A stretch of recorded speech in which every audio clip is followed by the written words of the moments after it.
আজকে রমজানুল কারিমের 18 সিয়াম অতিবাহিত হতে চলেছে আমাদের উপরে। সামনে আর 25 তারিখ একটা রমজানের 25 তারিখে জুমা পাওয়া যাবে। আজকে 18 তারিখ। আজ এই জুমার দিনেই কয়েকটা জিনিস আলোচনা করতে হবে। সময় খুব অল্প, একটু বেড়ে গেলে বিরক্ত হবেন না। কয়েকটা জিনিস আলোচনা করতেই হবে, কারণ এই 10 দিনের যা আমল আছে সে সম্পর্কে আলোচনা হতে হবে। নাম্বার 1, এতেকাফ।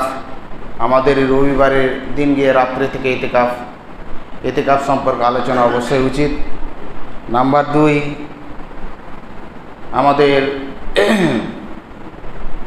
আমাদের লাইলাতুল কাদর আছে, লাইলাতুল কাদর সম্পর্কে শোনা অবশ্যই উচিত হবে। এবং যাকাতুল ফিতর সম্পর্কে অবশ্যই জানতে হবে। এবং আরেকটি হচ্ছে যে যাকাত এবং দান দুটোর মধ্যে পার্থক্য না করে আমল করছে সে সম্পর্কে কিছু আলোচনা অবশ্যই শুনতে হবে, কারণ মনে থাকলেও আমরা গোল মিলিয়ে দিই। তার জন্যে পরে শুনবেন। আল্লাহ সুবহানাহু ওয়া তাআলা যেন আমাদের আমল করার তৌফিক দান করেন, আল্লাহুম্মা আমিন।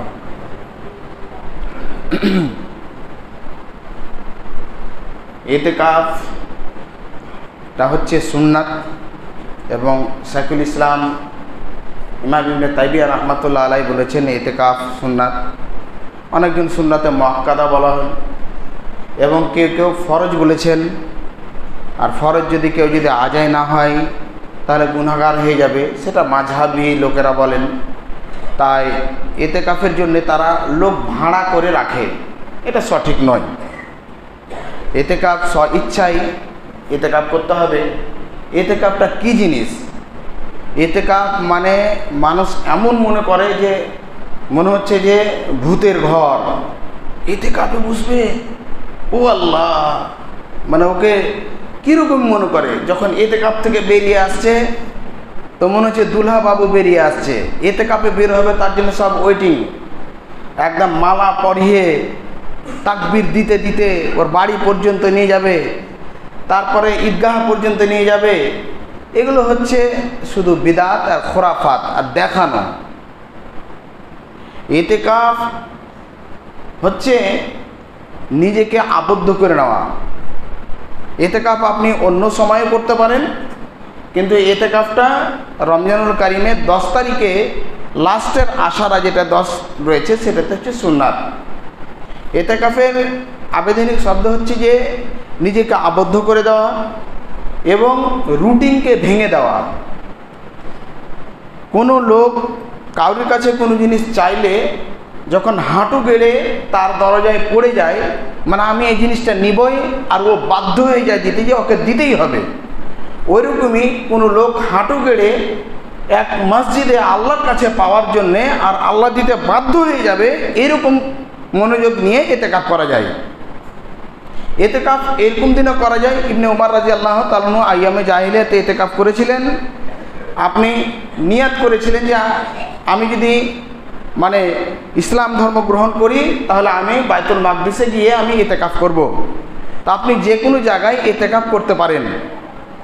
কিন্তু যারা এতেকাফ সাধারণত হানাফিদের মধ্যে রয়েছে, বিশেষ করে, কেন আমি হানাফি মাযহাব থেকেই পড়াশোনা করেছি, দেওবন্দ থেকে পড়াশোনা আমার, শুরু থেকে শেষ পর্যন্ত হানাফি মাযহাবেই পড়া। তার জন্য আমাকে ধোঁকা দিতে পারবেন না, চিটিং করতে পারবেন না। কেন যে ঘরে চুরি হবে সে ঘরে যদি আগে থেকে আপনি থাকেন তাহলে চুরি করতে সহজ হবে। আর আমি শুরু থেকে শেষ পর্যন্ত দেওবন্দি মাদ্রাসাতেই পড়েছি, দেওবন্দ থেকে আমার ফারাগাত। তো তাদের একটা নিয়াত আছে, বিসমিল্লাহ দাখালতু আলাইহি তাওয়াক্কালতু নাওয়াইতু সুন্নাতাল ইতিকাফ। যখনই তুমি মসজিদে ঢুকবে তখনই তুমি নিয়াত করবে, আর যখন তুমি বেরিয়ে যাবে তোমার ইতিকাফ ভেঙে গেল। তো এটা কি বাপের মুলুক নাকি, হাওয়াই মেলাড্ডু? যেখানে যখন এলো তখন ইতিকাফ করে নেবেন। এর জন্য নির্দিষ্ট সময় আছে, সিস্টেম আছে, নিয়ম কানুন আছে। আর আপনি 10 বার ঢুকছেন মসজিদে প্ল্যান ঠিক করছেন আপনি বিসমিল্লাহি দাখালতু ওয়া আলাইহি তাওয়াক্কালতু নাওয়াইতু সুন্নাতাল ইতিকাফ, আপনি বেরিয়ে গেলেন ফেরে হলো, ওটা আপনার ইতিকাফ হলো। বিসমিল্লাহি দাখালতু নাওয়াইতু সুন্নাতাল ইতিকাফ হলো। এরকম করে ইতিকাফ হয় না, এটা হচ্ছে বানানো, কোনো হাদিস দ্বারা কোনো প্রমাণিত নেই। তো ইতিকাফ আপনি যখন করবেন, তো ইতিকাফ আপনার এত একদম শক্ত যেন না হয় যে কথা বলতে পারবে না, এমন করে মানে ভয় দেখাচ্ছে। মানে অন্ধ লোক তো বলছে যে দুধ, অন্ধ লোককে বলছে ওই কানা আর ফকির দুজন, মানে অন্ধ দুজন গেছে চাইতে, তো ও ন্যাংরা যে মনে করছে যে ওকে ভালো খেতে দিব না। তো যখন খাওয়ার মসজিদে ঘোষণা করছে কেউ খাওয়ার দিবে, তো মনে করছে যে গরিব মানুষ পোলাও টোলাও খেতে পায় কি না পায়, কখন পায়, তো পোলাও দিয়েছে, তার সঙ্গে একটু দুধ আছে, দুধ দিয়ে দে। এবার যখন বলছে কি দিয়েছে রে খাওয়ার রে, অন্ধটা বলছে কি যে আছে, যেমন করেছে সেন্ট খুব ভালো, মানে কি পোলাও আছে, তো এটা তো ধোকা মারতে পারবে না, তো দুজন ভাগাভাগি করে খেলো। এবং দুধ এসছে, বলছে দুধ খাবি তুই, বলছে দুধ কীরকম কি, বলছে দুধ তো একদম সাপের মতো। সাপ কীরকম, তখন ওকে এরকম দেখাচ্ছে যে এরকম, বলে আমি খাবো না, গলাতে আটকে যাবো, তুই খা। তো দুধকে গলায় আটকায় না। তো এতে কাপে বুঝবেন, আরে এতে কাপে পারবেন না, এতে কাপে যেন না, বলে কথা বলতে পারবেন না। তো ওর যদি পেটে ব্যথা করে তো কি করবে, ও যে পেটে ব্যথা করছে এরকম করবে। সাফিয়া রাদিয়াল্লাহু তাআলা আনহা বলেন, রাসূল সাল্লাল্লাহু আলাইহি সাল্লাম ইতিকাফের মধ্যে ছিলেন, আমি রাসূল সাল্লাল্লাহু আলাইহি সাল্লামকে দেখতে গেলাম। সাফিয়া রাদিয়াল্লাহু তাআলা কথাবার্তা বললেন এবং অন্ধকার রাত হয়ে গেল। তখন আল্লাহ রাসূল সাল্লাল্লাহু আলাইহি সাল্লাম আমাকে বাড়ি পর্যন্ত আগিয়ে দিয়ে গেলেন। পশ্চিম দিকে মুখ করবেন মদিনাতে, হ্যাঁ, মানে মদিনার মসজিদ থেকে দক্ষিণে হচ্ছে মক্কা, তখন আপনি পশ্চিম দিকে করবেন, বাম দিকে যতটি 9টা ঘর ছিল সে ঘরটি হচ্ছে আজওয়াজে মুতাহারাতের। তো কিছু দূরে সে প্রয়োজন পড়লে মানে দেখা যায় বা রেখে আসা যায়, এটা একটা সুন্নাত। যদি বাড়িতে আপনার মেহমান আসে বা বড়রা কেউ আসে, আপনি গেট পর্যন্ত যাবেন, এটা তো এ আদব, তাহলে আপনি প্রয়োজন পড়লে মানে আগে দিতে পারেন। সাফিয়া রাদিয়াল্লাহু তাআলাকে যখন নিয়ে যাচ্ছিলেন রাসূল সাল্লাল্লাহু আলাইহি সাল্লাম একসঙ্গে, তখন দুইজন সাহাবী দেখে মানে পিছে সরছেন, মানে লজ্জাতে, আল্লাহ রসুলের মানে স্ত্রী একসঙ্গে যাচ্ছেন। তো আল্লাহ রসুল বলছেন কে, মান, আল্লাহ রসুল আনা, মান হো আনা, আনা কে, অনেকজন বলে না কে আছো, বলছে আমি থেকে, ওর নাম বলতে কি হচ্ছে। তো আল্লাহ রসুল বলছেন যে এটা হচ্ছে সাফিয়া বিনতে হুয়াইস, এই হচ্ছে আমার স্ত্রী। বলছে আল্লাহ রসুল আপনি কেন আমাকে ইন্ট্রোডাকশন করাচ্ছেন, কেন পরিচয় করাচ্ছেন। বলছে তোমার মধ্যে শয়তান আছে, আমার মধ্যে আছে, সবারই মধ্যে চাললে রিওয়াসবি সুফিসে দরিন নাস, পরবর্তীতে সন্দেহ জাগাতে পারে যে আল্লাহ রসুল ইতিকাফ থাকা অবস্থায় একজন মেয়ের সঙ্গে রাত্রে ঘুরছিল গো, মনে জাগতে জাগতে কার সামনে বলে বসে থাকলো। তো সন্দেহ যদি আল্লাহ রসুলের উপরে যদি হয়ে যেত, তার তো ইমান শেষ। তার জন্য আল্লাহ রসুল সাল্লাল্লাহু আলাইহি সাল্লাম তাকে দেখালেন। যাক, বুঝাতে চাইছি এই প্রয়োজনে আপনি কথা বলতে পাবেন, কিন্তু এটা নয়। আমি দেখেছি একজনকে, ও বড় কোম্পানির মালিক, এতে কাপে বসে গেছে, মানে কোম্পানির চাপ আছে, তো রিল্যাক্সের জন্য 10 দিন চলে গেল। এবার ডায়েরি এতটুকু, ল্যাপটপ নিয়ে আছে, বসে আছে, আর যেটা কোম্পানির অফিসের মোবাইল ওটাকে সুইচ অফ করে দিয়েছে, মানে ও তো এতে কাপাচ্ছে, কথা বলতে পারবে না, সুন্দরভাবে হিসাব কাতাব করছে, এ করছে ও করছে। তো এই সুন্দর সময়টাকে ও হিসাবে এবং রিল্যাক্স করার জন্য গেছে, এটাও যেন না হয়। গতকালকে আমাকে আবুল কাসিম সাহেব উমরাতে আছেন, আমাকে একটা ভিডিও ক্লিপ পাঠালেন। দেখেন, কেউ যদি উমরাতে এই রমজানুল কারিমে উমরা করতে পারে, বিশ্বনবী সাল্লাল্লাহু আলাইহি সাল্লাম বলছেন যে আমার সঙ্গে হজ করার সমান নেকি পাবে। সুবহানাল্লাহ, দেখেন, হজ করার সমান আল্লাহ রসুলের সঙ্গে। এবং কাবার গৃহের মধ্যে তারাবি চলছে, তারাবি চলাকালীন ইহরামের কাপড় পরে আছে, সেখানে ও কি করছে, মানে গেম খেলছে। এতে কেরাত চলছে, তওয়াফ চলছে, আর ও বসে বসে গেম খেলছে। তার চাইতে এখানে হতভাগা আছে আর কেউ? আমাদের এখানে অনেক হতভাগা আছে, সমাজে ঘুরে বেড়াচ্ছে ডন ডন করে, এখানে বিড়ি খাচ্ছে, এখানে বিড়ি খাচ্ছে, আর বতকের মতো খালি প্যাক প্যাক করে খালি থুতু ফেকছে, আর এখানে বিড়ি খেয়ে বেড়াচ্ছে। রমজানুল কারিম তার কাছ থেকে অতিবাহিত চলে গেল। আল্লাহ রসুল এই মেম্বারে চলার সময় বলেছেন তিনজনের উপরে বদদোয়া করেছেন জিবরাইল আমিন, আল্লাহ রাসূল বলছেন আমিন। ওই ব্যক্তি ধ্বংস হয়ে যাক যে ব্যক্তি মাতা পিতাকে পাওয়া সত্ত্বেও তার খিদমত করেনি, তা আল্লাহ রাসূল বলছেন আমিন। আল্লাহ রাসূল সাল্লাল্লাহু আলাইহি ওয়াসাল্লামকে বললেন যে ওই ব্যক্তি ধ্বংস হোক যে ব্যক্তি আপনার নাম শোনার পরে দরুদ পাঠায়নি, ওই ব্যক্তি ধ্বংস হোক। আল্লাহ রাসূল বলছেন আমিন। আর তৃতীয় ব্যক্তি বলেছেন যে ওই ব্যক্তি যে রমজানুল কারীম পাওয়া সত্ত্বেও সে ব্যক্তি নিজের গুনাহ খাতাকে মাফ করতে পারলো না, ওই ব্যক্তি ধ্বংস হোক। তা আল্লাহ রাসূল বলছেন আমিন। তো ওই ব্যক্তি ধ্বংসপ্রাপ্ত। যারা সিয়াম পালন করলো না, রাস্তায় বিড়ি খাচ্ছে, কোনো অসুবিধা আছে, কিছু আছে না আছে সেটা ব্যাপার আলাদা। বাজারে ঘাটে জায়গায় মানে দোকানে বসে বসে বিড়ি খাচ্ছে। আপনাকে আমি বারবার বলেছি, আপনার যদি অন্তরে যদি ইমানের একটুক যদি চেতনা থাকতো তাহলে আপনি পারতেন না রাস্তাতে বিড়ি খাচ্ছেন, আপনার প্রত্যেকটা লোক সাক্ষী থাকতে কিয়ামতের মাঠে বিপক্ষে আপনার সাক্ষী দিবে।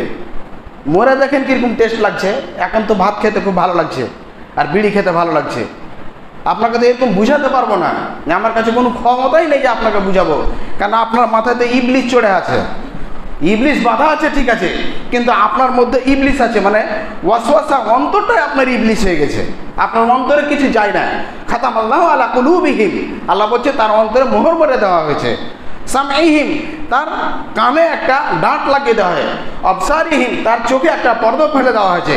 গিসাওয়াতুহুম ওয়ালাহুম আযাবুন আযীম, সেটা দেখতে পায় না, তার জন্য হচ্ছে নিকৃষ্ট এবং বড় আযাব। বুঝাতে চেয়েছিলাম এতেকাফ আপনি বসবেন, এতেকাফে আল্লাহ এবং আল্লাহ সুবহানাহু ওয়া তাআলার কাছে যা রয়েছে সবার জন্য দোয়া করবেন এবং এতেকাফে থাকবেন। 20 তারিখের মানে রমজানের 20 রাত্রে আপনি বসতে পারেন মাগরিবের পরে, এবং ফজর নামাজ পড়ে একটা হাদিস এসেছে যে ফজরের সময়ও আল্লাহ রাসূল সাল্লাল্লাহু আলাইহি ওয়াসাল্লাম বসেছেন। এই মতবিরোধ রয়েছে, আপনি 20 তারিখ থেকে বসতে পারেন এতেকাফে।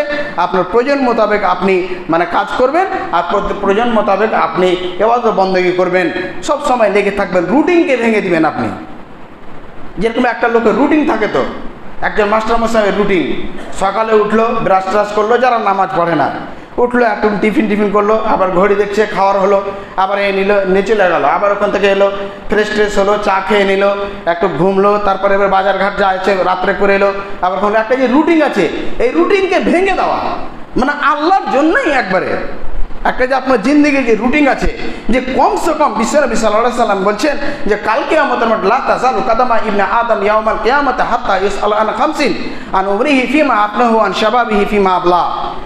রাসূল সাল্লাল্লাহু আলাইহি সাল্লাম বলছেন যে কিয়ামতের মাঠে 5টা প্রশ্ন করা হবে, তার মধ্যে প্রথম প্রশ্ন হচ্ছে যে আপনার বয়সটা কোথায় অতিবাহিত করেছেন।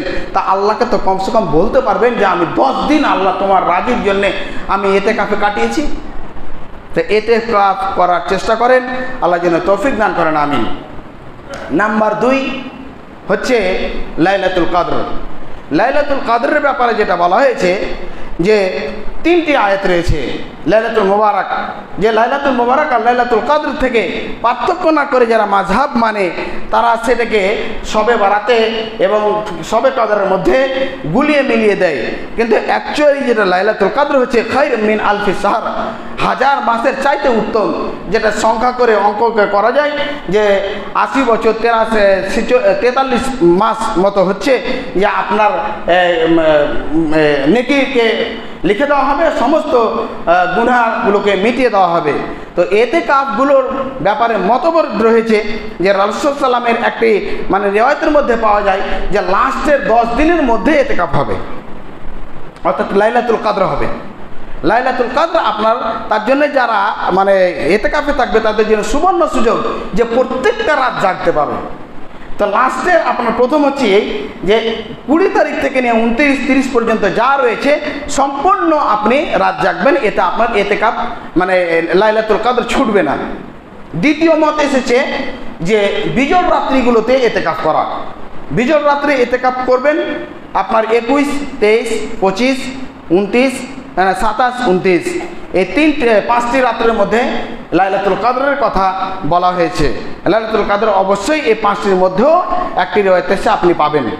তাহলে 2টি পাওয়া গেল, মানে 1 থেকে নিয়ে আপনার 20 থেকে নিয়ে 30 পর্যন্ত যা রয়েছে এই রাতগুলি, আর লাস্টের হচ্ছে এই যে বিজোড় রাত্রিগুলোতে। তো বিজোড় রাত্রিগুলো যদি করেন সেটাও হবে, আর যদি 10 দিন পুরো লাস্টের যদি করেন তাহলে এটা উত্তম হবে। নাম্বার 3 হচ্ছে যদি বিজোড়টাও যদি না পারেন, একটি মত রয়েছে যেটি আপনার 27-এর রাত, এটাতেও বেশিরভাগ মত রয়েছে যে এটাতে জোর দেওয়া হয়েছে যে এদিকে মানে আপনার লাইলাতুল কদর হয়।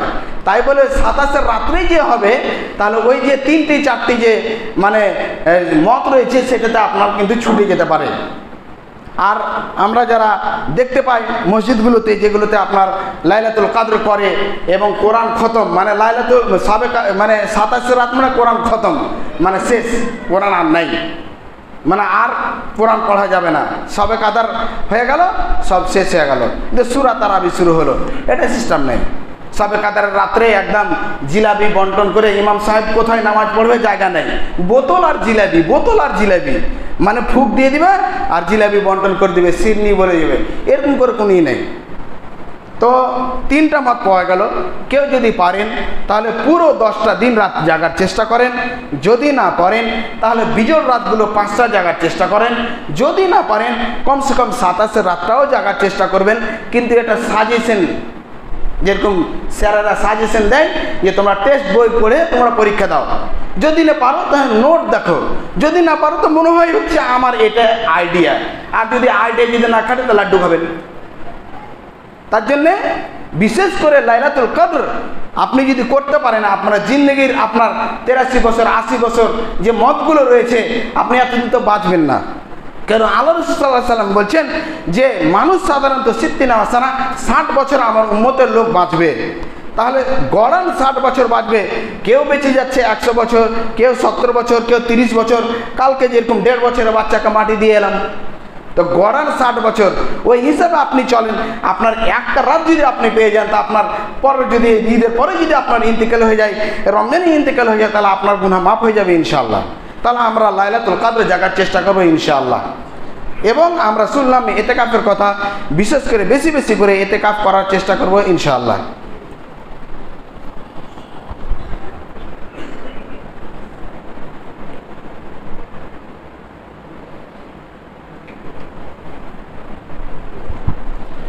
আলহামদুলিল্লাহ ওয়াহদা ওয়াসসালাতু ওয়াসসালামু আলা মান লা নাবিয়্যা বা'দা, আম্মা বা'দ। আপনারা রাস্তাটা ফাঁকা করে রাখবেন, চড়তে যেন সুবিধা হয়। ছেলেরা একদম ছাদের উপরে চলে যান, মেয়েরা এর উপরে যে ফ্লোর আছে সেখানে থাকবেন। মাইকের ব্যবস্থা আছে, সবাই শুনতে পাবেন ইনশাআল্লাহ। বলছিলাম ইতিকাফ এবং লাইলাতুল কদর থাকলো যাকাতুল ফিতর আর সাদাকাতুল ফিতরের। যাকাতুল ফিতরের উদ্দেশ্য আলাদা, সাদাকাতুল ফিতরের উদ্দেশ্য আলাদা। যাকাতুল ফিতর যেটা বের করা হয় সমাজ থেকে গরিবকে মানে শেষ করা উদ্দেশ্য আল্লাহ রাসূল সাল্লাল্লাহু আলাইহি ওয়াসাল্লাম। তুখযুল আগনিয়া, আল্লাহ রাসূল সাল্লাল্লাহু আলাইহি ওয়াসাল্লাম বলছেন যে বড় লোকের কাছ থেকে মালগুলোকে নিয়ে নাও, ওয়াতুকসামুল ফুকারা, আর ফকির মিসকিনকে দাও। এবার যাকাতুল ফিতরের উদ্দেশ্য হচ্ছে টাকা দেওয়া, টাকা দিতে হবে আপনাকে।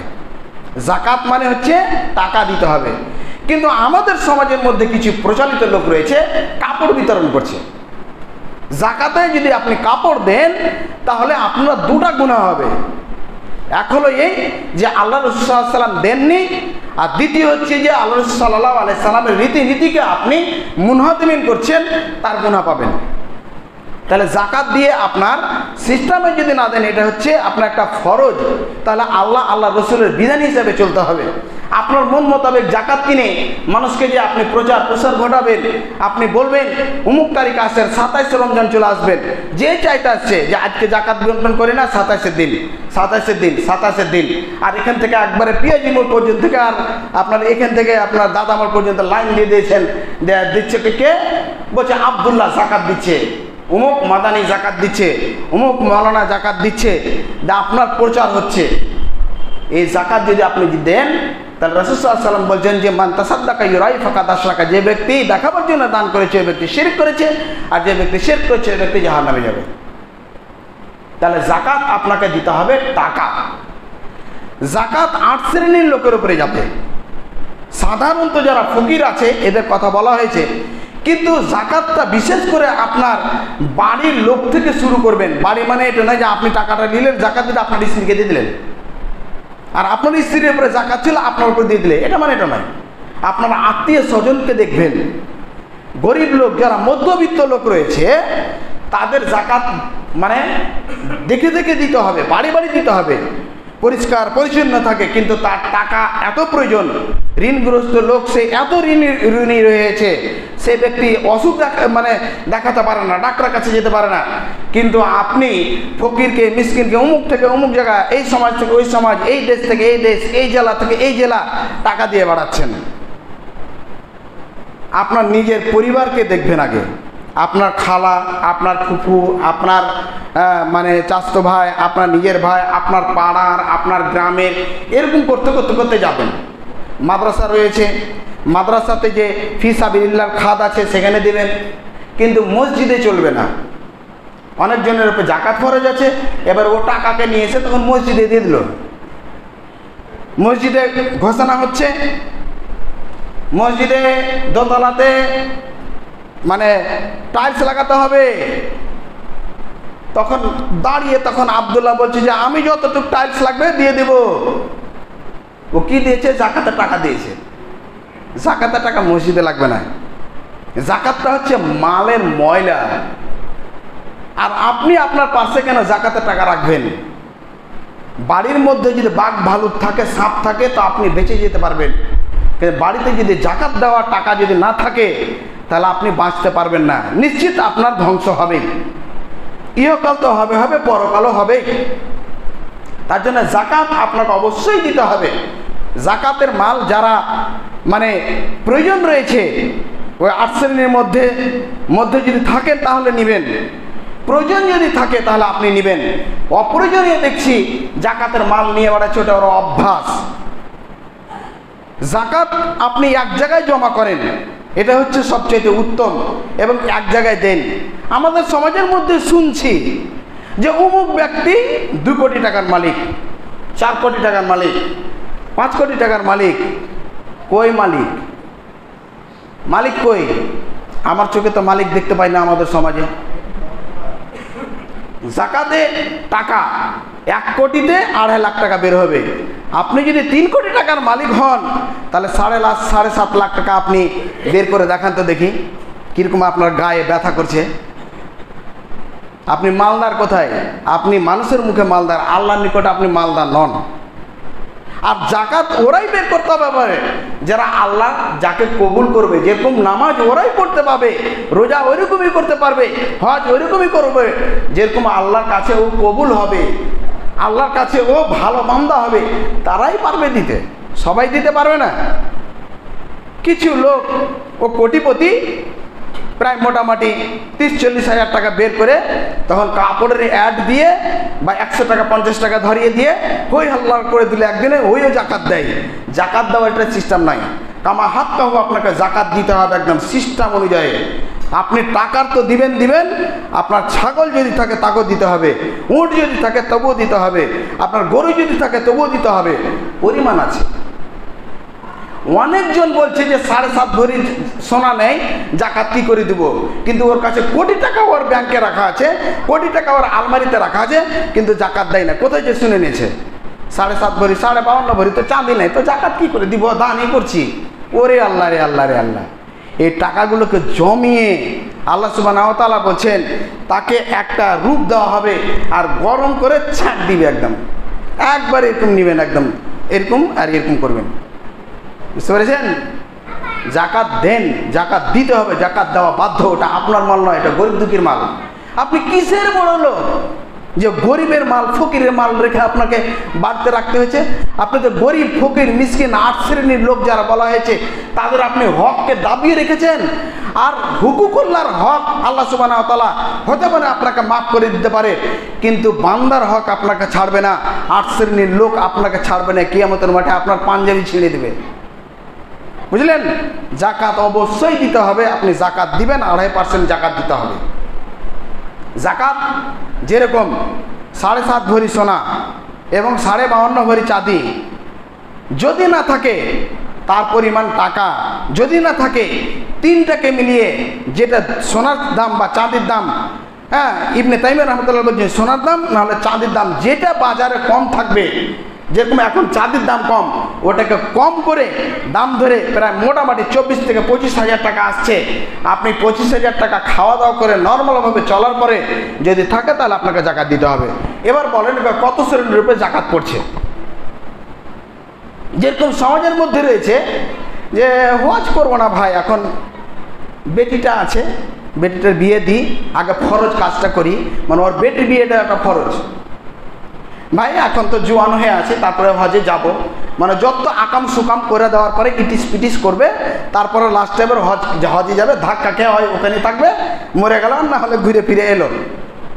এরকম মানুষের যেরকম সাধারণ জ্ঞান আছে যে বিয়ে না দিলে হজ নাকি ওর উপরে ফরজ নাই, ওইরকম মানুষ মনে করছে যে 7.5 ভরি সোনাই থাকতে হবে তাহলে জাকাত দিবে, আর নাহলে 52.5 ভরি চাঁদি থাকবে তাহলে জাকাত দিবে।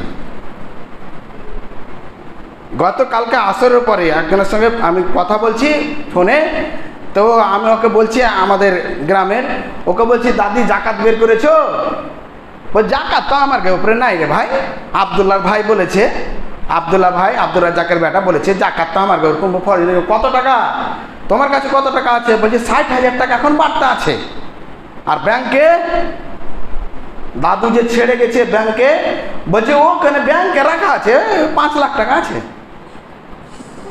5 লাখ টাকা ব্যাংকে আছে, আর 60,000 টাকা বাড়তে আছে। জামাই টামাইকে বাজার টাজার করবে বিভিন্ন রকম, ওর করে জাকাত ফরজ হয়নি। আর সোনা, সোনা বলছি সোনা তো ওরকম নাই ভাই, হাতের রুলি দুটা 3.5 ভরি করে 7 ভরি আছে, আর মালাটা আছে, আর কানেরটা আছে, ওর করে জাকাতই নেই।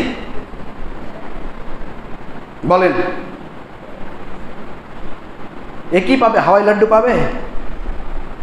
সব লোক বুঝে, সব বলছে, আমার দিকে দেখছেন কিনা, সবাই আপনারা বুঝেন আমার চাইতে, আমার চাইতে সবাই বুঝেন। আপনি বিজনেস করে খান, জাকাত বুঝেন না, বোকা বানাচ্ছেন। হ্যাঁ, আপনি মাস্টারি করেন, জাকাত বুঝেন না। আপনি আলেম, সবাইকে চড়িয়ে খান, আপনি জাকাত বুঝেন না। আপনি সমাজের প্রভাবশালী লোক, আপনি জাকাত বুঝেন না। সবই বুঝেন, আপনার মনকে বলেন যে আমি জাকাত বুঝি কে না বুঝি, ফতোয়া দিয়ে কোনো কাজ হবে না। দান আপনি যদি জাকাতের চাইতে বেশি দিয়ে দেন তবুও আপনার উপরে জাকাত ফরজই থাকবে।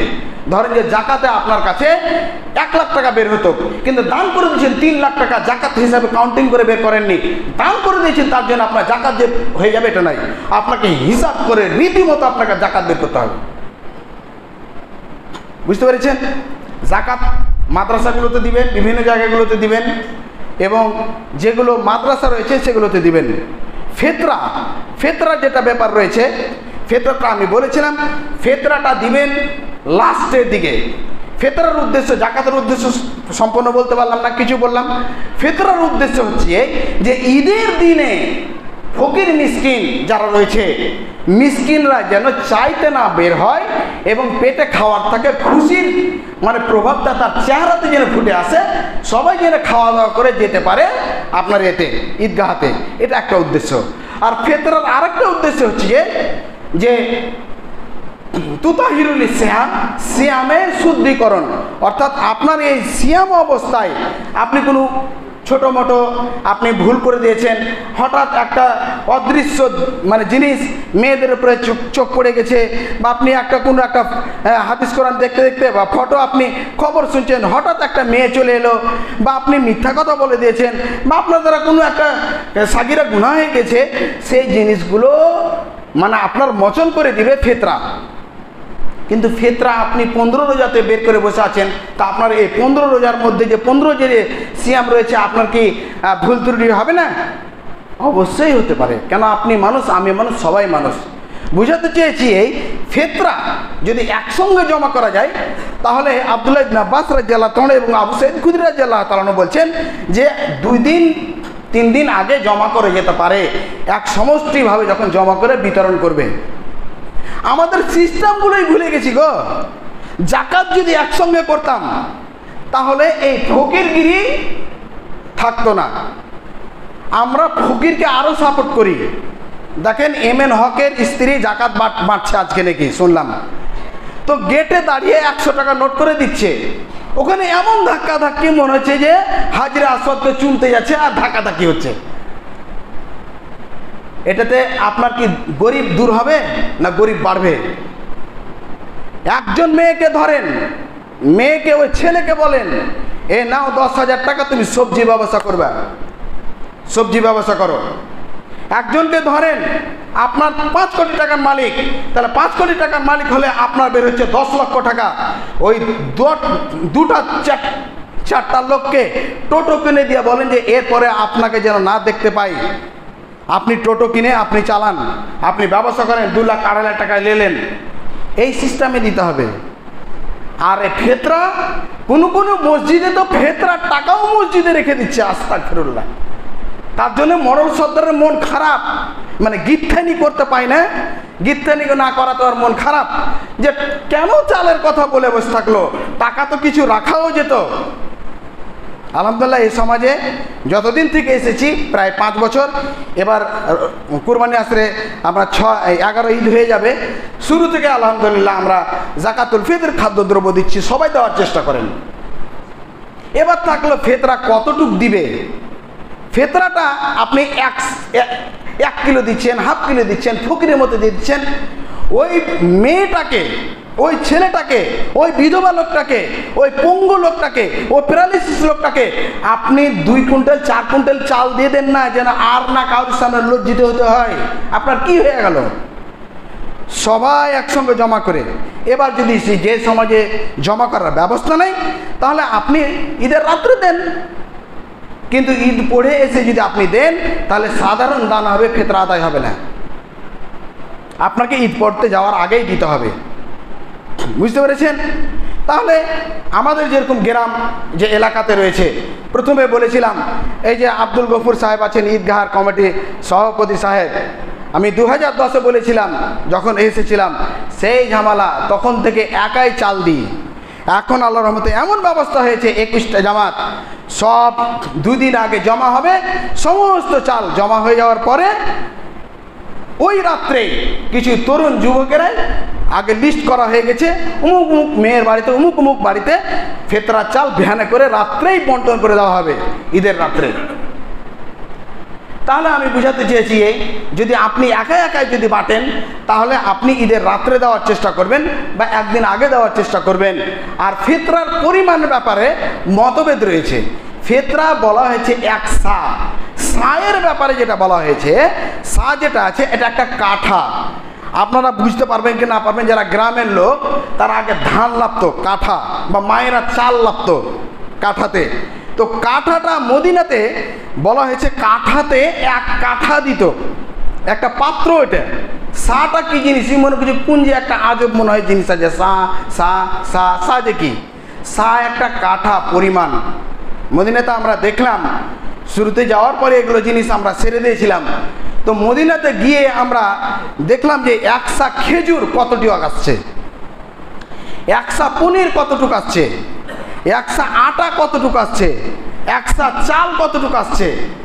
তো আল্লাহ রাসূল সাল্লাল্লাহু আলাইহি সাল্লাম যে বলছেন যে খেজুর দিয়ে, পনির দিয়ে, কিশমিশ দিয়ে তিনারা কি করতেন, আপনার ফিতরা দিতেন।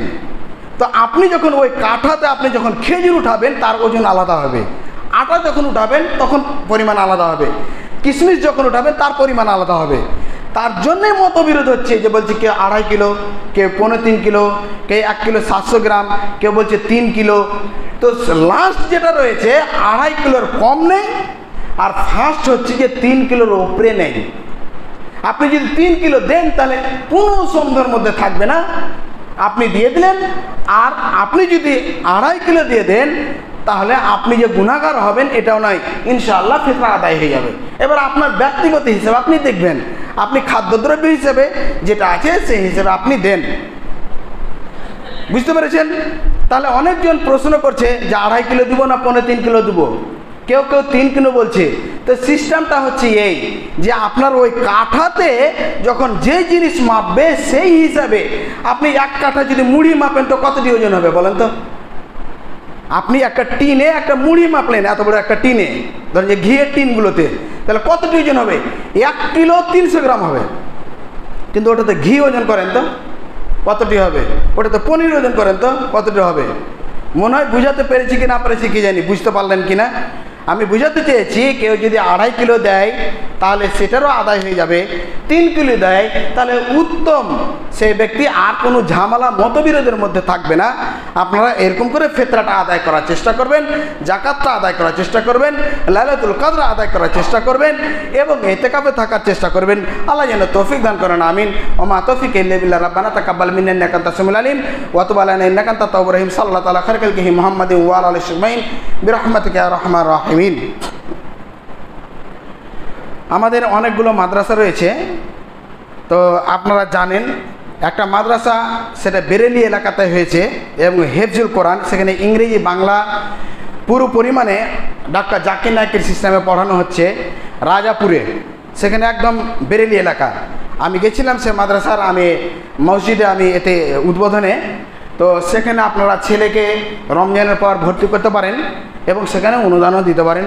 একটা মসজিদ চাকলিয়ার আছে, সেখানেও দিতে পারেন। আর যারা যারা এসছেন সবাইকে দেওয়ার চেষ্টা করবেন কম বেশ করে। হ্যাঁ, আল্লাহ যেন তৌফিক দান করেন, আমিন।